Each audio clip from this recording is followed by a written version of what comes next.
Okay, morning guys. This is the Sports Coffee.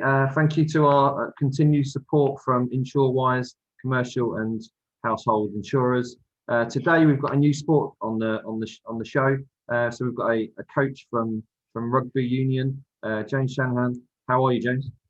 All good, thank you. Yeah, morning. Morning. So a little bit about before you got into your coaching roles. How did you get into rugby first of all? Just my dad was obviously keen on rugby. Used to watch the Five Nations as it was then. Yeah. Always liked rugby, and then when we moved to Norfolk when I was 7, 8. Went to my local club, North Horsham. Picked up a rugby ball, loved it, and then continued to pick it up until now. So that was basically it. So you obviously moved to North Horsham. So was there a club there you could feed into? So I lived in Norwich. We lived just outside Norwich, and then there was a choice of Norwich or North Horsham, which were the two top clubs in Norfolk. Luckily, I chose North Horsham, which is the better club. Obviously, I'll say that.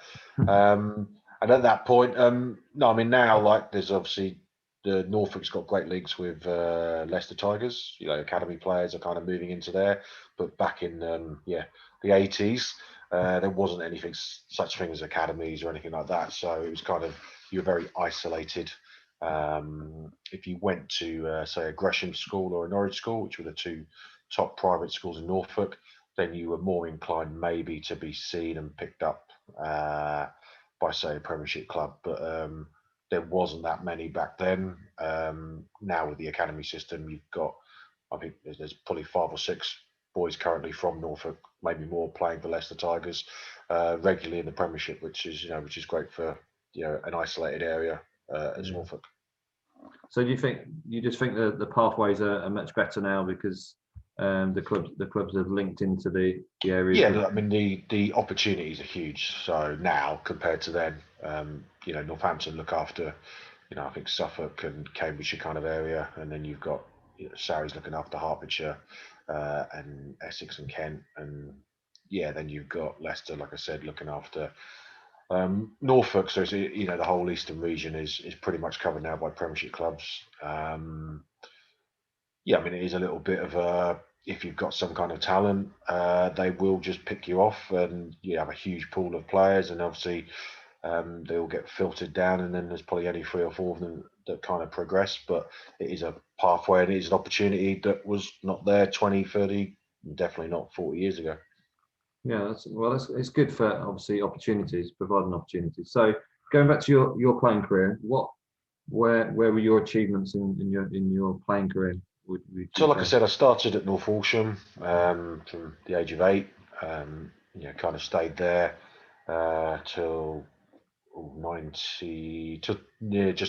2000, and then I was lucky enough. Bedford Blues had just been relegated from the Premiership, and they were looking to rebuild their squad. A mutual friend who was playing there recommended me to a coach. Kind of gave me an opportunity and a contract, and basically took it off from there really. So sorry, wife just walked in. So now she's pulling faces. Very immature. Shut the door, please. Standard So we kind of went from there at Bedford, did 2 seasons at Bedford as professional. I would say I wasn't that professional. It was kind of that time of just enjoying playing rugby, very sociable, and it was probably after my first season I started to take it a bit more seriously. And then went down to the southwest, played for Plymouth, Exeter, and Cornish Pirates, and then went over to Italy, had a couple of seasons in Italy, which was brilliant. And then I got an opportunity to kind of get into the player coaching role, which was a lot sooner than I expected, but it was a role I couldn't turn down at Cambridge. Okay, so you touched on you played in Italy. So what at the time, because obviously Italy is still an emerging nation. What kind of level was the league that you played in? So yeah, where I played in Italy was it's called the Super 10, which is their top league. Yeah. At that time, very competitive. You had the top teams like Treviso, Viadana, Calvisano. Obviously, Treviso are still around, and then there's now an amalgamation of three teams that are called Zebre, which was Yeah. the team I was playing for: Parma, Viadana, and Calvisano. It would be the equivalent of top end championship at times. If you say a Treviso played a Parma or a Calvisano Viadana, you would probably be bottom end of the Premiership. Okay. So it was very competitive, really good fun, Yeah. massively enjoyable. I couldn't. I loved the culture, loved the weather, the food, the people, and then the rugby was really enjoyable. And there's nothing better than playing down in Rome on a Saturday, flying into Rome, and then in the evening you're kind of having a beer opposite the Colosseum. So it's a little bit different to other places you might play rugby. So no, I loved it for 2 years. And was pretty keen to sign and stay another couple of years, but just the opportunity at Cambridge that came along was a little bit too good to not kind of get into it really. So kind of came back in 2005. Okay. So just the last one on your playing career. What was the biggest? What would you say your biggest achievement was as a player? Um, I was lucky enough to represent like an England kind of championship select team. So a few of the best players in the wasn't called the championship at the time, it was the National League, and played against Australia at Welford Road, and it was the full Australian team. And it was their World Cup winning team, so that they basically had won the World Cup in '99. We played them in '01, and then they obviously went on to the final against England '03. So it was a quality Australian team. With George Gregan, Stephen Larkham, Willie Opangawe, just kind of all their John Eales, all their top end players, like kind of legends of that time in Australia. So played against them. Only lost by about 11 actually. We played really well, and then had a great night out with them actually in Leicester. And remember leaving a walkabout about 4 in the morning. Which was a bit of a lock-in, and then having to return to training at 9 a.m. At Bedford, which I wasn't too happy with my coach, but yeah, so la vie. But playing against Australia would have been probably a massive highlight, and then being lucky enough to play for the Barbarians 3 times. Oh, brilliant. So you say you got the offer from Cambridge when you're obviously in Italy. So that did you say that was a player coach role? Yeah, so basically, there's a couple of friends that were playing at Cambridge who I played with at Bedford. And they always knew that I wanted to kind of get into a player coach role. I was only 28 at the time, and in my head, I was probably thinking, 32, 33, looking to get into player coaching. So it was a little bit earlier than kind of I wanted or expected. But I met the chairman and the benefactor, Jerry Otter at Cambridge. And after having a chat with him and having a lunch with him, I kind of realised that there was a lot of ambition um, with him and at the club. There was a pretty decent squad already assembled and a bit of money to play with to kind of make it my own. Um, and like I said, I was keen to stay in Italy, but Italy is very volatile in the sense of 1 minute they could offer you a contract, next minute they could take it away.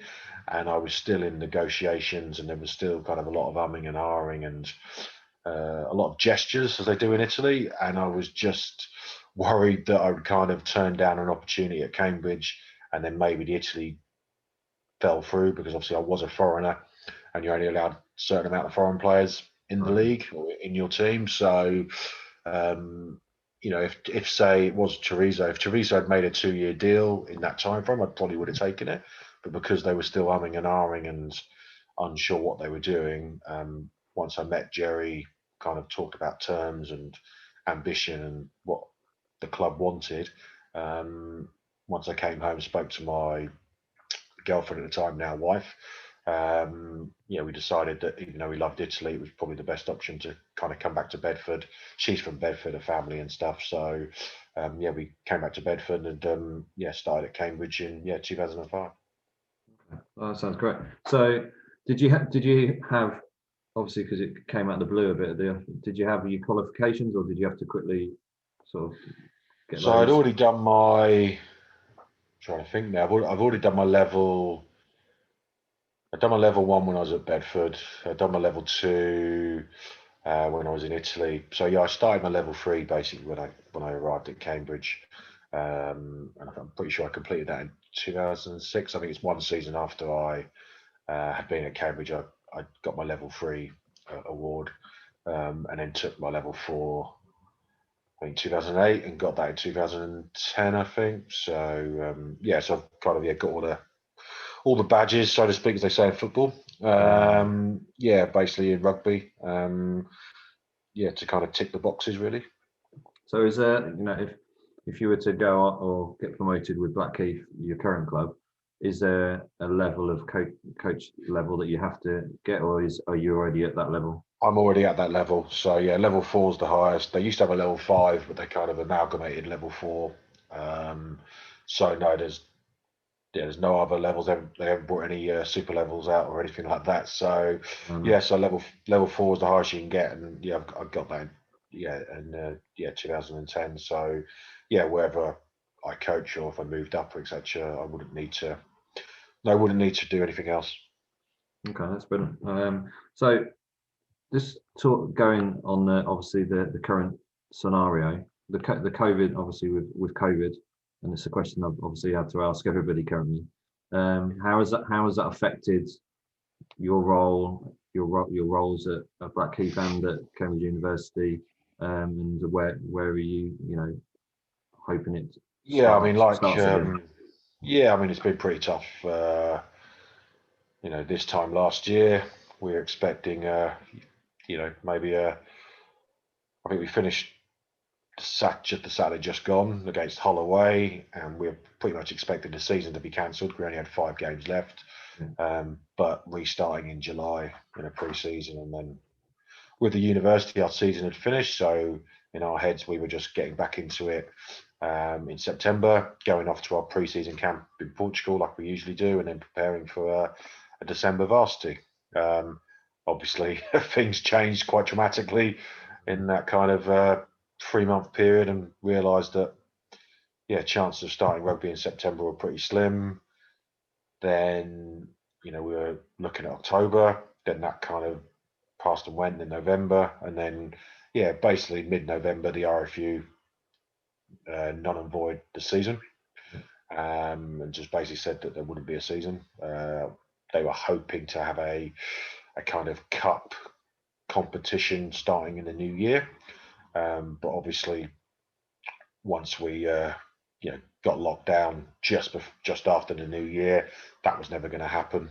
And then with the university, obviously December is varsity, but we had already postponed that and we're looking at a March varsity, and then we quickly realised in January that that wasn't going to happen. And then we kind of pushed it back to maybe an end of April, and obviously then stayed in this lockdown a bit longer than we expected. So Blackheath, we won't be starting till July pre-season, which in theory hopefully should be, COVID rules should be lifted, social distance should be lifted, and we should be able to progress and crack on as we did a year ago.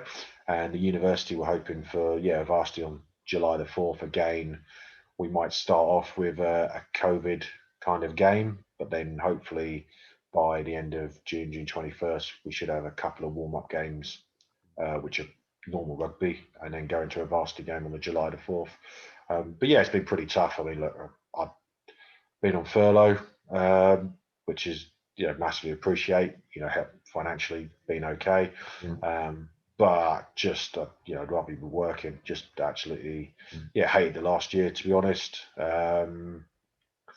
It's been pretty tough. Obviously, got 2 young children. My wife's a key worker, so she's been working, so homeschooling and daddy daycare pretty much for a year.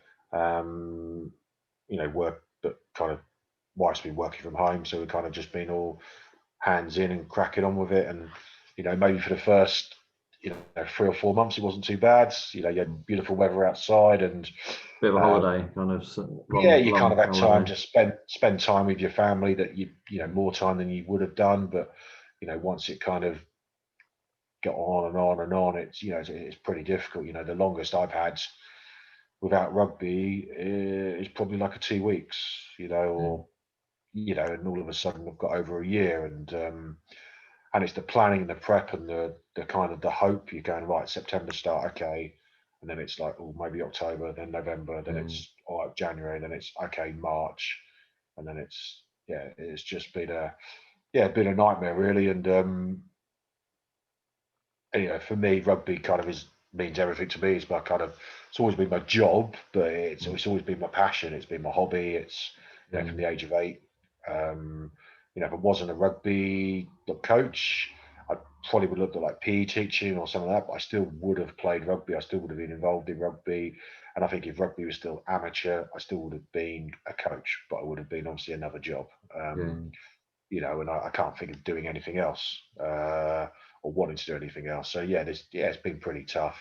I think I've had in a total of a year, I think we had 7 weeks training at Blackheath when we thought we were going to start, and then we had 4 weeks with the university. So, that's not a lot. And obviously at that point it was kind of COVID friendly rugby. So it was touch games and skills, and it was nice to get out and nice to do stuff, but it was getting very monotonous, and was a little bit like, God, when's this going to So during this time, James, have you had the platforms to keep in touch with obviously the players of both sets? Yeah, no, we have done. To be honest, I'm not massive on Zoom or Teams or anything like that. I prefer kind of face to face, which obviously is not possible. And also with the fact that we knew we weren't going to be starting or playing, you've kind of left the players alone, because we didn't want to keep giving them false hope. So when there was news, we'd update them. And when there was a kind of a bit of hope something may happen, we'd update them. But not massively. And the university is a little bit different. My role, like the captain, is a major part of the university. So, when I first arrived at Cambridge, it's very much a captain's club. So the captain would, before I arrived as a coach, would decide how they trained, how they played, would decide on selection for the varsity team. It was very much the captain did everything. Probably a bit like cricket, really, a little bit like the captain's massive in that. When I arrived, obviously it started to change slightly, because the club decided to employ a full-time coach, which they hadn't done before. So slowly but surely, depending on which captain you get, because you also get captains who've still got the ideas of what they want. But the majority of the time now, whoever the captain is, me and the captain get on really well. But he still has a big kind of say in selection. And so he's been doing a lot more with the players. Kind of a lot more Zoom meetings and other bits and pieces. I've kind of stayed out of it and done meetings when needed. Hopefully now this next 4 weeks, probably a lot more meetings we had with me involved, just because we will be back on the 26th of April training. So we'll probably just do a lot of kind of prep work and organisation on Zoom and Teams before we actually meet, because it is a short season. I mean, usually we have kind of 14 weeks prep. I think we're going to get probably 9, so it is cut short. And obviously, also the boys haven't done any rugby for a year, so usually their season finishes March, and then they start again September. So usually they do have like a 5 or 6 month kind of break, but this is over a year. Be 14 months, I think, by the time we get back into it. So it's So will you lose any? Will you lose any players from contracts with Blackheath, or players that are students, which their courses finish? Yeah, so the students are a little bit different. there's also eligibility criteria to play varsity, and most of those students are fine. I think there's a couple that were on 2-year courses, which obviously started last or the year before, 2019. Yeah. So I think there's a couple of them, they might just miss out, or they might just be okay. Blackheath wise, look, we've been pretty lucky. It's a tight knit squad. The players have been really good. They've all pretty much just agreed terms. They've all signed new contracts.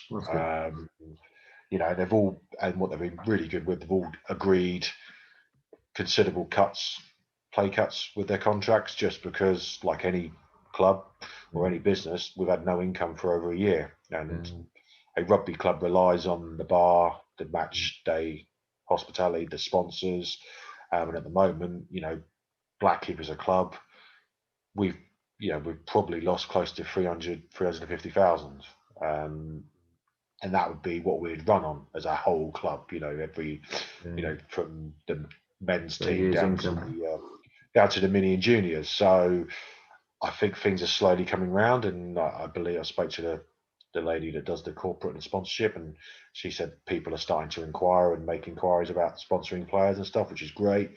So I think it's slowly coming round. Hopefully from April 12th, you know, you can have an outdoor bar, which I'd imagine the bar's been pretty popular when it was open, when it was allowed to be open. So to get some revenue in. So yeah, everything's pretty, but I think 90% of the squad have re-signed and keen. There's about 3 or 4 that were looking to retire. They're umming and ahhing still, but I think a lot of them are a little bit, do I really want to go out how I did, over a year ago on COVID terms, so to speak, when actually my body's pretty fresh. I know I've aged another year, but I've not done anything. Actually, can I give it one more year and then go out on my terms? So I'm hoping, there's 2 or 3 boys that will do that. There's a couple obviously that are starting up, new jobs and stuff, and obviously the current climate, they're worried that they want to put all the effort into their work. But I do think they miss rugby, they miss the social side of it, they miss being with friends and out and about. And I think it's also mentally, I think it's pretty good to anyone to have something outside of work. If all you've got is work, you're kind of engrossed in it. And I think, those boys, I think, will realise that, having the job and it's full on, but being able to on a Tuesday, Thursday night, just break away for a couple of hours with your mates, throw a rugby ball around, or on a Saturday afternoon, even though the level we're playing at is serious and we want to progress, it's still enjoyable and fun. You're still with your friends. So I think probably those guys that were thinking of retiring, I would hope and I would think they would probably look to stay. And the guys with work commitments, I think, would try and make it work. And we're pretty flexible. I'm pretty flexible at Blackheath anyway, because it's a part-time role. The boys going to get paid if they play. So, work comes first. That's key, and that's always been the way. But we've got a good enough squad and enough players that we can kind of cope if a couple of boys have got work commitments for a couple of games, and we're in a pretty good place, and that's down largely to the players understanding, but also the club being very proactive in making sure we're in a good place, because we are the oldest rugby club in the world, and we didn't want to be disappearing because of COVID and overspending when we don't have the money. Yeah, no, definitely. So going on to sort of your coaching journey, what's the best experience you've had so far as a coach? Would you say? It's pretty tough to highlight one. Look, I love my time at Cambridge, just because it was my first opportunity to coach, and it was a lot of trial and error. I'd played for a long time, and I'd played for coaches that were good. I played for coaches that were terrible, and it was kind of trying to, pick out the best bits from some, and then recognise the worst bits of others, and not make those same mistakes. And a lot of it was trial and error, and finding out what my philosophy, my style, best way to play, and trying to evolve every year. So I did love my time at Cambridge. It was successful, and every club I've gone to I've always gone for there's a challenge, there's an ambition, there's an end goal, and that's always the thing that's driven me. So Cambridge was great. We getting promoted in our first season, which was brilliant, and then going to my second club OAs, and again getting probably finishing fourth in National One when they were 2 years before that were playing level 5, and then to get to level 3 and finish fourth on a very, very small budget with a bunch of good local players was really enjoyable. Probably my best experience, coaching experience, if I had to pick one, I think it's my time with England counties. I think so. England counties is basically the community games national team. So obviously you've got the Premiership and the Championship, which are classed as fully professional leagues, and then below that you've got, they call it the amateur game, but obviously most people are on a part-time kind of basis. But it's basically the best players below the national leagues and the county championship. So it's guys that may have dreamed of wearing a England shirt one day, and that's not happening. Have got other factors, family and rugby's not quite happened for them. So to get those guys that play rugby because they love it, it's not their job, they love doing it, and to represent England on that basis, was really good. I mean, look, we played some great rugby, had some great times. Got to tour Georgia twice, which is a lovely country, amazing country that it's not somewhere you would probably go to otherwise, but Tbilisi is a beautiful place. Romania, Bucharest, it's a really nice place, very friendly people, great rugby, very physical. So to go to places like that, Spain as well, played Spain, played the national team there. Canada, doing over a 2-week tour of Canada and seeing how amazing that country was, and then playing like the home unions, like playing Scotland, Ireland away on St Patrick's Day in Cork, and beating them in Cork, or going to France and going away in France to a very hostile partisan crowd, in front of 10,000 screaming Frenchmen, and winning in France. And then so a successful time as well then. Yeah, no, it was. I mean, look, I was very lucky. We had 22 games, 6 seasons with England counties, 2 more than most people. We won 20 games out of 22. We beat some very good sides. We beat the emerging Georgian team, the Romanian emerging team, so like their B teams. And then beat the full Spanish national team at the time, who were 15th in the world and playing some really good stuff. And we went there and put 40 points on them. We were outstanding. I think they probably didn't give us the respect we deserved. I think they had seen a warm-up game of us, but bearing in mind we'd been together for 3 days, so we'd had 3 training sessions, played a game, didn't play that well, won.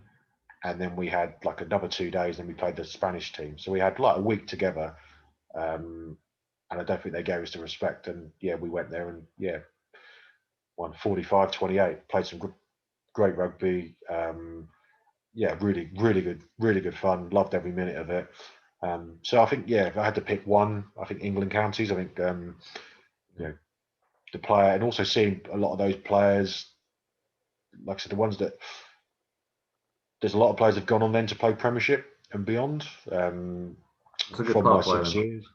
Yeah, so it's been a pathway, a late pathway, because usually, if a lot of those boys are in that team because they're kind of family, older, but there's quite a few boys that they've gone on and played and been picked up, which is great for them, and brilliant. And it is a pathway for some, potentially for some latecomers that have been missed in the academy system. Oh, brilliant. So the last question I'm going to give you is your ambitions for your future. So I'm guessing you've had plenty of time to think about what your ambitions are as maybe an individual coach, or just as both your roles. So what would they be? Yeah, I mean, look, I've always My ambition is always to be coach at the highest level possible. I'd love to be involved in a Premiership club, an international, um, and that's always what I've been pushing for. Now, it's pretty difficult because those jobs are few and far between, and unfortunately, it's pretty much a closed shop. You see a lot of ex-players retire and then go into those roles with no coaching background, but Premiership clubs seem to like to do that, and it doesn't matter. Yeah, if I've coached for 15 years or never coached before in my life, they kind of, just doing that.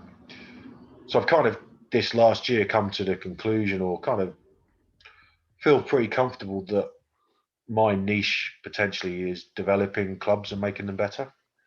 When I went to Cambridge, they're a level 5 club, and when I left, they were level 3.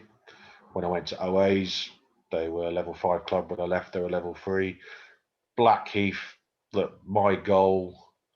We're currently negotiating contract anyway, so my goal anyway is I would like Blackheath to be the top part-time side in the country within 3 years. So to do that, we need to get promoted to get into the championship, and then you'd probably be looking at trying to finish in the top 6 in the championship, which in a league that is kind of half full-time, half part-time would be a great achievement. But that's kind of what I'm looking at in the next 3 years. Long term, I don't know. I really enjoy I really enjoy Cambridge University. I feel very honoured to be part of something so special. I'm enjoying my time at Blackheath, and to be involved in 2 clubs that are very famous, massive history. I feel very privileged. I'm doing something I enjoy doing. I always knew I enjoyed doing it, and I always knew that. But this last year has made that even more so and highlighted it. If I get an opportunity to coach full time in a Premiership club or a higher level, I would take it, of course, and I'd love to do that. But I really enjoy my life work balance at the moment with what I've got. I've got opportunities still to spend time with my family, as well as do everything I can rugby wise. So if it means after Blackheath I go to another club that gives me the ability to develop and push them forward, then great. And that could be my niche, is what I do. If I get an opportunity to coach at a full-time side, great. I'm kind of pretty comfortable with what I'm doing at the moment and happy. And obviously, a lot of people at the moment aren't happy. So if I can be happy doing what I'm doing, then that's a big thing for me. And but I'd love to coach at the highest level possible. But if that's not possible, then I'm happy doing what I'm doing and improving players and club and developing clubs as I have done for the last kind of 15 years. Well, that's brilliant. So, I really appreciate your time, James. And That's okay. I think the journey you've been on, you've had some amazing experiences, and obviously you're like you've mentioned, you're at 2 amazing sort of historic clubs, which probably not many people have had the opportunity to be involved in. So I wish you all the best for when the season does start, and obviously the varsity match, hopefully, fingers crossed, July the 4th, and hopefully be able to watch that as well. And so this will be put onto our sports coffee YouTube channel. I'm not too sure when we'll put it on. We'll schedule it on, and then we'll promote it onto our Twitter and our Facebook pages. So I'll obviously let you know, so you can have a look at it, and then we'll try and push it out to our audience. So again, guys, thanks for watching. This is the Sports Coffee. Again, thank you to our sponsors, InsureWise, and like I say before, thank you, James, for giving up your time. That's okay. No props. I enjoyed it. Thank you.